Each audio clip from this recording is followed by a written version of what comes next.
Հին աշխարհն ապրում է դժոխային ժամանակներ, աննախադեպ թեժ տարերքը հանգիստ չի տալիս եվրոպացիներին։ Անոմալ տապը, ուժգին քամիներն ու երաշտը պատվհասել են Եվրոպայի հարավը։ Իտալիան, Ֆրանսիան ու Իսպանիան բառացիորեն եռում են։ Օդի ջերմաստիճանը չի նվազում 40-ից։ Իսպանիայի անտառային հրդեհներն ամենախոշորն են երկրի ժամանակակից պատմության մեջ։ Կենտրոնական հատվածում կրակի է մատնվել 32,000 հեկտար տարածք։ Ավերիճ աղետի տարածքից Մադրիդը մոտ 200 կիլոմետր է։ 34 բնակավայրերից զանգվածային տարհանում է սկսվել։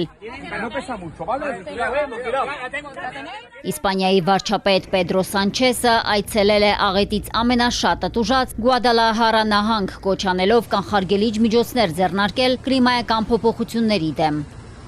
Իսպանիան պետք է ավելի հզոր համաձայնագիր համազգային պակտ կնքի կլիմայական փոփոխությունների դեմ պայքարում։ Մենք չենք կարող պարզապես պայքարել հենց արտակարգ իրավիճակների ժամանակ, պաշտպանելով քաղաքացիներին ու ենթակառուցվածքները։ Մենք պետք է նախապես քայլեր ձեռնարկենք, պետք է բարձրացնենք այս ոլորտում հանրային գիտակցությունն ու իրազեկվածությունը։ Չպետք է թերագնահատենք այն, այլ ավելի լուրջ վերաբերվենք ստեղծված իրավիճակին։ Այս տարի Իսպանիան 22 անգամ տուժել է անտառային հրդեհներից, սակայն այս գիշերը ամենաողբերգականն ու մահաբերն է եղել երկրի հարավային շրջաններում, խլելով 13 մարդու կյանք։ Հրշեջ ծառայությունների կրակի դեմ կատաղի պայքարը կարծես արդյունք չի տալիս։ Այրվել են տասնյակ տներ, թիվն ավելանում է։ Թեպետ ավիացիան օգնում է ցամաքային աշխատանքներին, այնուամենայնիվ կանխատեսումները հոռետեցական են։ Կարող է ավելի վատ թարանալ վիճակը։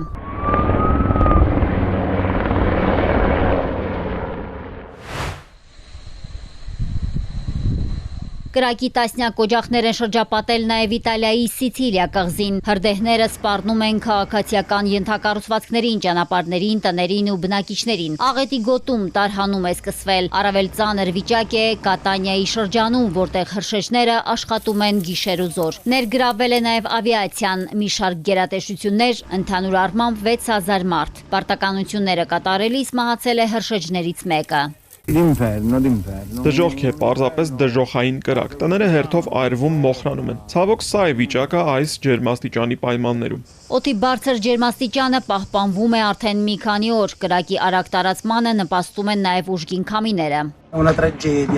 Սա ողբերգություն է։ Մենք կորցրել ենք հարյուրավոր հեկտար բերք, ցանքատարածքներ, անտառներ, ենթակառուցվածքներ, մարդկանց ունեցվածքը։ Իրավիճակը հուսադրող չէ նաև Ֆրանսիայում, եվրոպական երկրի հարավում անտառային հրդեհների պատճառով հարյուրավոր մարդիկ են տարհանվել։ Հազարավոր ընտանիքներ մնացել են առանց էլեկտրամատակարարման։ Բորդոյի օդանավակայանին մոտ կրակը մարելու ժամանակ մահացել է 2 ֆրանսիացի հրշեջ։ Մինչ հյուսիսային կիսագունդը խեղդվում է տապից,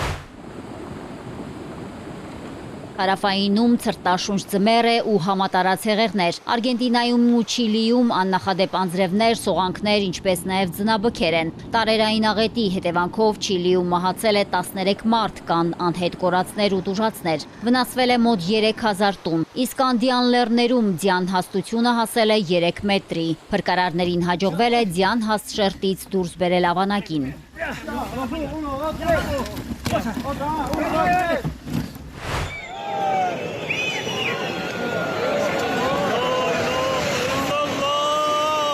Ջրային տարերք է նաև Հնդկաստանում, Պակիստանում և Աֆղանստանում։ Առատեղումները համատարած հեղեղումների, սողանքների ու ավերածությունների պատճառ են դարձել։ Ընդհանուր առմամբ զոհվել է մոտ 80 մարդ, կան հարյուրավոր տուժածներ ու անհետ կորածներ։ Թուրքիայի ֆինանսական մայրաքաղաքն էլ փոթորկի տիրույթում է։ Ստամբուլում ուժեղ քամիների պատճառով օդանավերը չեն կարողանում վայրէջք կատարել օդանավակայաններում։ Մարիկ Օստանյան, Էպիկենտրոն։